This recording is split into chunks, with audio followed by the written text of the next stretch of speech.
È stata una richiesta delle varie associazioni del gruppo di Conegliano praticamente, specialmente il CAI di Conegliano, sapendo che gli alpini come manodopera sono sempre ben preparati e attrezzati, ci hanno richiesto a noi i 5 gruppi città, perché la sezione di Conegliano conta 5 gruppi, però di 5 gruppi abbiamo accettato di fare il lavoro solo 2 gruppi, il gruppo Oliano e il gruppo Medaglia d'Oro Maser. Ecco, e abbiamo accettato questa idea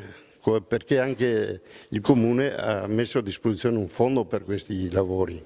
La manodopera la mettiamo noi gratuitamente, però i materiali il Comune ha messo a disposizione una cifra.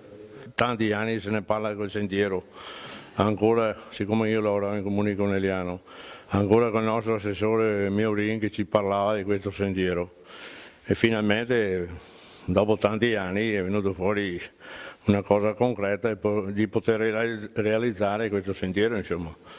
Ma ci siamo messi d'accordo con il capogruppo che è un mio amico, il capogruppo di Oliano qua, Marcello Silvestrin, che si è lavorato assieme e in 2 gruppi unendo le forze si poteva fare questo lavoro, insomma, perché era un po' impegnativo.